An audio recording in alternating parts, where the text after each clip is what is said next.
क्या आपने अमीर अली का नाम सुना है? राजस्थान के इतिहास में यह वह व्यक्ति है जिसके धोखे के कारण महिलाएं जोहर नहीं कर पाई और उन्हें तलवारों से काटना पड़ा। तो चलिए आज जैसलमेर के राजा लूंकरण को याद करते हैं, जो मित्रता के नाम पर राजस्थान के सबसे बड़े धोखे का शिकार हुए। अमीर अली कंधार का नवाब था तथा उसके भाई के साथ लड़ाई हो गई और उसके भाई ने उसे हरा दिया।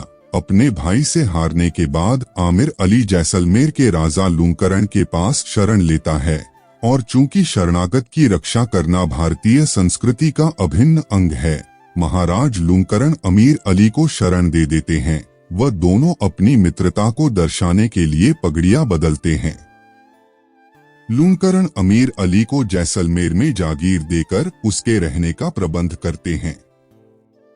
दिन बीतते हैं, राजा का अमीर अली पर विश्वास बढ़ता जाता है और राजा अमीर अली पर बहुत ज्यादा विश्वास करने लगते हैं। अमीर अली एक बार राजा से कहता है कि उसकी बेगमे रानीवास की महिलाओं से मिलना चाहती है, पर वह नहीं चाहता कि कोई और उसकी महिलाओं को देखे। इस पर राजा लूंकरण कहते हैं कि कुछ दिनों में राजमहल के अधिकांश व्यक्ति एक विवाह समारोह में सम्मिलित होने जाएंगे, तब किले में कोई पुरुष नहीं होगा। उस दिन उनकी बेगमें उनकी रानियों से मिल सकती है। इस पर अमीर अली हामी भर देता है। कुछ दिनों बाद वह दिन आता है जब महल के अधिकांश पुरुष राजकुमार मालदेव भाटी के साथ विवाह समारोह में भाग लेने चले जाते हैं। राजा अमीर अली को संदेशा भिजवाते हैं कि उनकी बेगमें किले में आ सकती है, पर अमीर अली के मंसूबे कुछ और ही थे। वह जैसलमेर पर कब्जा करना चाहता था और वो उसके लिए एक अच्छे मौके का इंतजार कर रहा था और उसे वह अवसर मिल गया।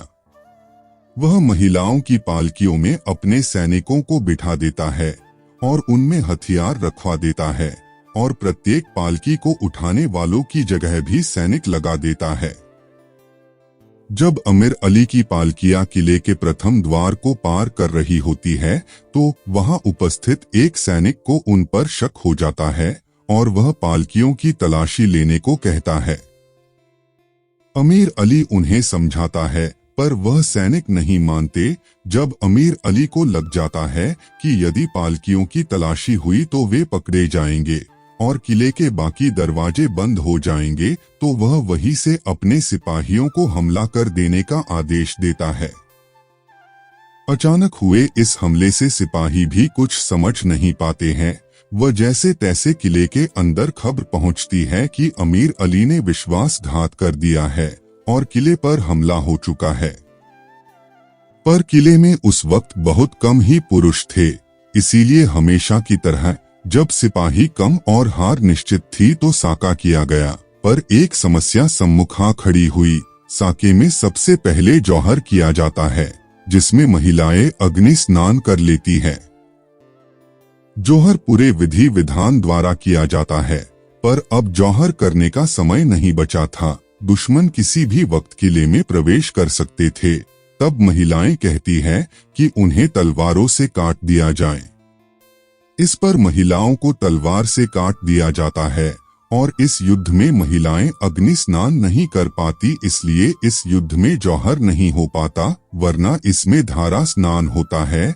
चूंकि महिलाएं जौहर नहीं कर पाई थी और सिर्फ पुरुषों ने केसरिया किया था, इसलिए इस साके को जैसलमेर का अर्धसाका कहा जाता है। अमीर अली किले पर कब्जा कर लेता है, पर जब यह खबर राजकुमार मालदेव भाटी तक पहुंचती है तो मालदेव भाटी अपनी सेना लेकर आते हैं। वह अमीर अली को मारकर किले पर पुनः कब्जा कर लेते हैं।